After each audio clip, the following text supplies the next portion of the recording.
right, global launch for Marvel Future Revolution is almost here, and here are the times. And so in this video, we're going to go over selecting a server, how that works. We're going to also talk about new player top tips and tricks, and then also some suggestions on what characters to pick out. Now, there's going to be a global launch, and here are going to be the times. You're going to want to take advantage of some of these coupon codes that are right here behind me. There's some coupon codes. You can get 3 of them, and you can enter those in on Global Day. Now, this game is available to play on iOS and Android. And then, like, people like me play typically on emulators, which are Android emulators on PC and BlueStacks 5. And the LD Player are the 2 most common. There will be a link to those in the description. Now, when you first log into the game, you're going to be presented with the opportunity to join a server, and there's a whole entire process for that. And it's going to basically allow you pick a server that's probably closest to wherever you are, and so you're going to have the best ping times. Now, everybody that's been playing for the last 2 months is on the America Omega Flight server, which is initially required like a VPN or be in Canada, and it was only Android. But technically, the server was based in Virginia, and you can join that server. Now, the downside to joining that server is everybody on that server there has been playing for 2 months. And those people that are on, like myself, that have been playing on the Megaflight server, my characters are locked to that server. And they give a really good explanation on how that works on their official forums. We're going to go over that because the reason why this is important is that if you want to play with your friends, you need to be on the same server. So if you want to play with all your friends, you kind of have to make a decision on what server you want to join. And if all your friends want to play together, you're going to have to play on the same server because that's the way it works. Now, I can move servers. The problem is that I have to start a new accounts and start new characters. I have to start over if I want to play on a different server. And it's very explicitly spelled out here on their forums. And they list the server table and all this good stuff right here, which we just looked at. It says the optimal region for the agent will be suggested based on the agent's first login location. So they're going to give you a suggestion of what server should use so you get the best ping time. This is the key point right here. Agents may play from regions and servers outside of the recommended ones. Please note, in order to play on a different server, agents will need to start a new game. So this is going to be similar to that World of Warcraft, right? If you have your main character tied to a certain server, you can't take them from server to server. And this is the way it was in Lineage 2 Revolution. They merged servers, but they never allowed for people to switch servers. Now, other games like the PC version of Lineage 2, which is not the Netmarble game, those type of games sometimes offer the ability to switch servers, but they have a cost. But as far as I know, Netmarble's never done that. And then they also mentioned something, which is something I didn't know, is that agents from different regions cannot play together for the following content, which is pretty much everything except for PvP. It looks like PvP matchmaking, you can still get matched up with someone on a different server as long as you're in a similar region. Basically, they're going to match people with good ping times. Next, probably the most important question that I get all the time is, what character should I play? I do think that some characters are better than others for sure. We're going to talk about that briefly. But at the end of the day, I think the main thing is to try a bunch of characters and then before you select your main. The game kind of forces you to do that. There's something called squad power. And as you go through the game, you're going to hit a wall going through the story mode where it says, upgrade your squad power. And the easiest way to do that is to start working on second characters. Now, when you start the game, you have 4 character slots available for free. And as far as purchasing the other 4 for a total 8 is one of the highest things I recommend doing early. As far as spending cores, what do you spend cores on? I suggest opening up your character slots all the way to 8, opening up your squad inventory, and then opening up your main character's inventory in that order. So you're pretty much forced to play more than one character. Now, each character has advantages, and a lot of it comes down to personal preference, and you ask people. Now, I picked Iron Man, and almost everybody I've talked to that has picked Iron Man loves Iron Man, and a lot of people say wish they would have picked Iron Man, right? And what does he shine at? Well, I mean, there's of course a bunch of different builds that you can do, but the main thing that Iron Man does is he can melt raid bosses and bosses in general. So he's very specifically towards PvE content and doing high amounts of damage. And I just love that about him. Now, you can build him almost any way you want, but that's specifically what he focuses on. Then my second character I wanted to talk about is SpiderMan. And this is what I'm thinking about doing, is using Iron Man for PvE and raid bosses, and then using Spider-Man for PvP content, for player versus player, because this guy has got crazy dodge skills.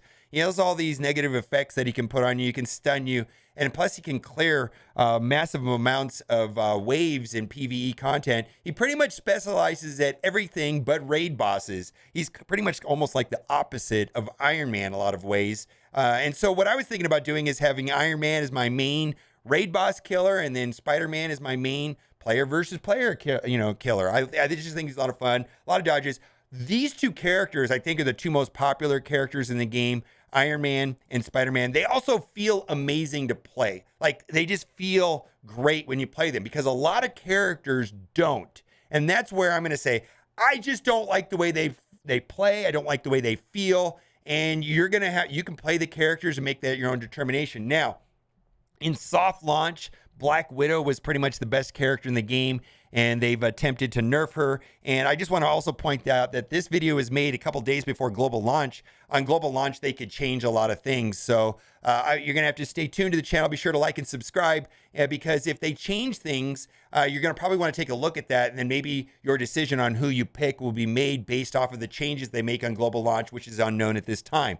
But Black Widow has been the best character in the game. I don't care what anybody says. Like, which character is the best? It was universally agreed upon that Black Widow is the best character in the game. And it's because she has this stealth mode, and where she goes in stealth, she has like this guaranteed crit. And then she does this single target damage where she just deletes players, which is, as being an Iron Man player, I feared Black Widow the most. And I think most people felt that way. A correctly spec'd and modded and built on a Black Widow just destroys people all day long in PvP content. And she has this cheater stealth mode, and she also has a ton of iframes move. Now, iframes is kind of a big deal in this game. Iframes are these moves where for a certain period of time they're invincible. Iron Man has one that I like using, but Black Widow has a ton of them, and that makes her very attractive.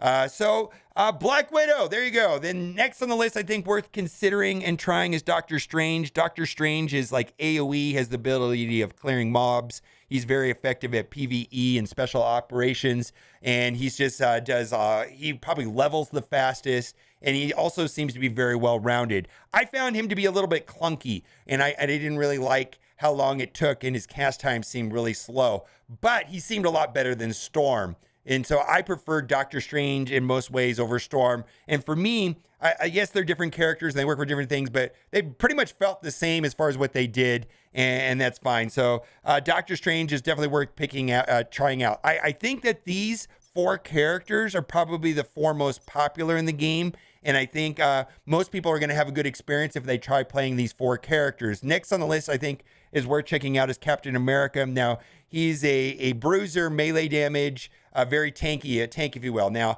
I just don't like playing tanks in MMOs, and so this character was never a consideration for me. Now, I did play him, and I found him to be one of the better tanks I've ever played in an MMO, and I found him to be enjoyable. He also has very high single target damage, and he has a lot of flexibility, and you can build him to be almost indestructible, and he's also very good support. Now, the next 3 characters, I believe, are mixed bag, and depending on who you talk to, they will give you different opinions on whether they're good or not, but not everybody thinks these next 3 characters are amazing. The first one is Starlord. Starlord had a minor buff in soft launch. He probably will get another one. He seems to be one of the higher ceiling characters, meaning that he's better late game. And late game, he can do a lot of crazy damage. And I've been playing with a couple Starlord players, and the damage numbers they're putting up are gone through the roof. But I believe he requires a lot of care and attention to get to that place. Now, in my experience in getting him to level 100, he felt clunky, and I did not enjoy playing him. I much more enjoyed Spider-Man over Starlord all day long. I just didn't enjoy it. Now, he places a lot of negative effects, and he stacks damage and things like that. Very interesting. Next is Storm. Also, she has probably the best AoE in the game. And there's a lot. She's definitely good in PvE and PvP content. Darth Microtransaction mains her, and he has a lot of good things to say about. I played her, and she felt slow and squishy. And in my opinion, in an MMO, that is like the worst possible combination for a character, is to be slow and squishy. I can understand being fast and squishy. I can also understand being slow and tanky, but slow and squishy just seems like a bad start. I think it requires a lot of skill to play her correctly in PvP content, because if you're out of position and you're in the wrong place, you can die. She does have a really, she has a couple of skills that are amazing for being invincible for a period of time. And then lastly, Captain Marvel. I'm just not a fan of Captain Marvel in general as far as a character, and I think you can enjoy any one of these 8 characters if you like the character. Her characters, she definitely has some very strong PvP elements and single target damage, and I've been definitely deleted by Captain Marvel a lot, and I've seen Captain Marvel put up great numbers. Her thing seems to be based around her ultimate, and also she doesn't really start shining until late game and getting through her skill specialization tree. And so like I feel like it's really hard to make an assessment on Captain Marvel unless you've played her a lot, like deep into the game, way past a level 100. And I just would don't want to make the investment to find out. So the order of my personal opinion of interest, it kind of follows like that. I'm biased towards Iron Man just because I love Iron Man and he's my main. So I'm not sure if he's any better than Black Widow, Spider-Man, Doctor Strange, and Captain America is of no interest to me because he's melee. Starlord just seemed clunky late game. Storm seemed clunky and slow. Her cast times are just so incredibly slow. It was almost painful to play her, and I felt the same way about Captain Marvel. But try them out. The game pretty much forces you to try them out anyways when your squad power gets capped. Yeah, Storm, she's the hottest character in the game, and she looks great, and I'm looking at her, and I was playing her, it's like, oh my God, this is actually torturous to play. Yeah, it was like I did not enjoy playing Storm at all.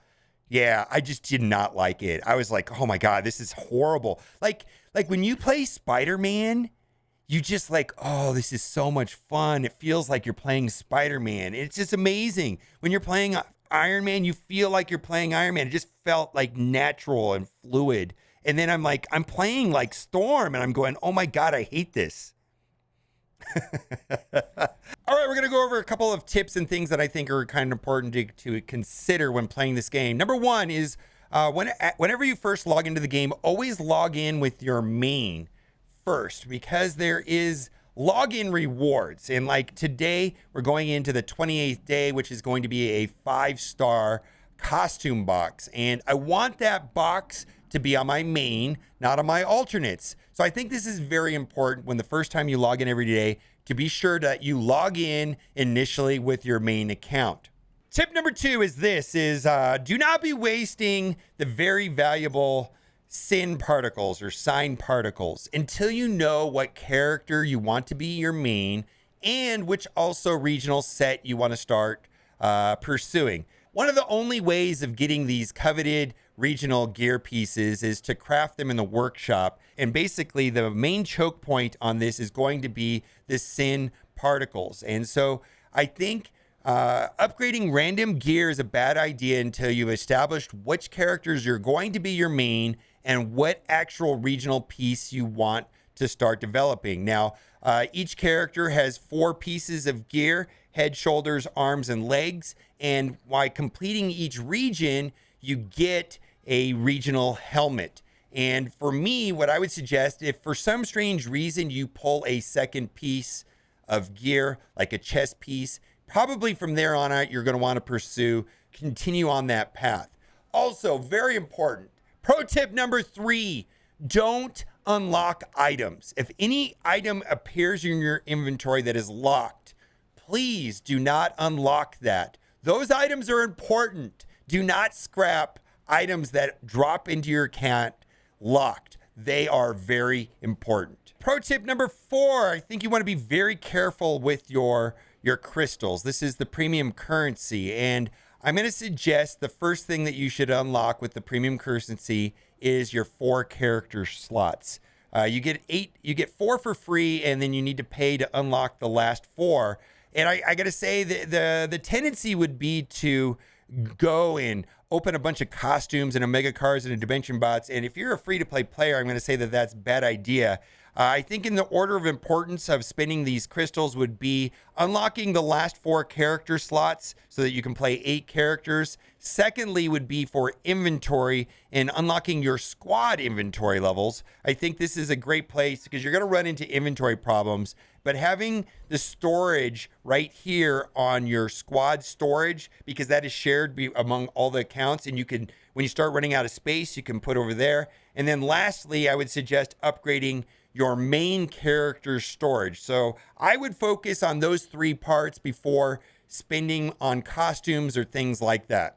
Speaking of inventory, you're going to have an abundance of badges that come into your account, and badges is what's going to mostly clog your inventory. Always dismantle your 1 and 2 stars that you don't need, and then from there, the 3s and the 4s that you're not using can be crunched into the box in the main headquarters called the convergence box.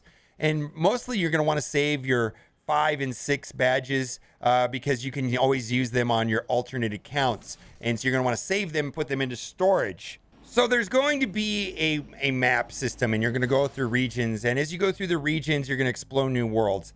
When you're going through the story mode, when you're going through the story mode and you're going through the purple quests, you're going to be going through and doing the main quest, which is in purple, side quests in green, which I recommend doing once you at least get to Midgardia. If you don't want to do them before Midgardia, I understand.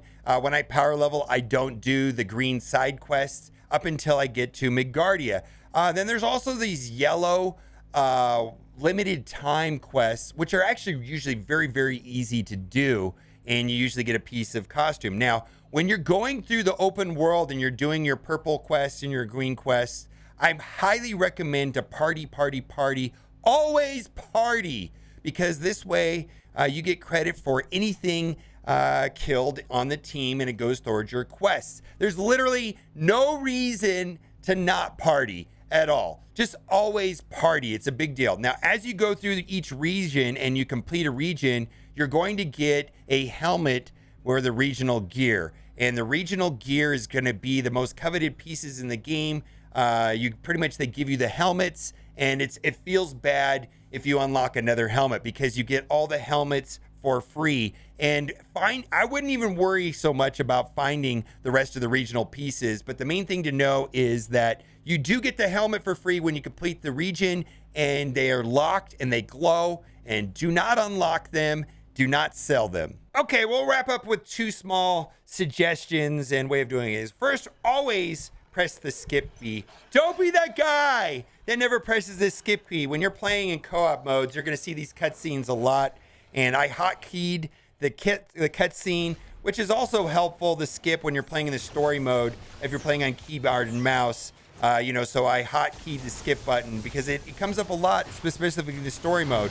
And then also this dodge. The dodge is also an important one if you're going to be playing on keyboard and mouse, to hotkey to something important like shift or maybe the right key, and that way you can go through it quickly. And again, always press the skip key. Always that one guy. Okay. And then I also like the boost button. The boost one right there allows me to fly real fast to kind of finish this.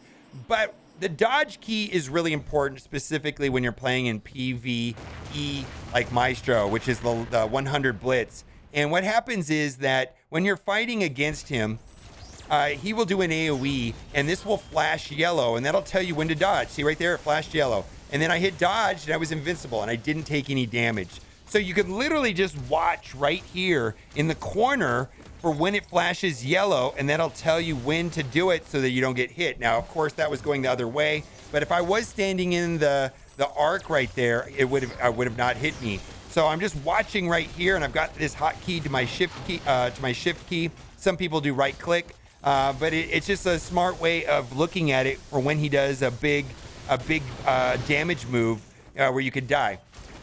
That's it. All right, I hope to see you on Global. The game is a lot of fun. I definitely recommend playing a lot of different characters until you find the character that you love and making it your main, and just have fun with it. This game is amazing for a free-to-play mobile title. I even want to call it AAA. All right, guys, thanks for watching, and keep on gaming.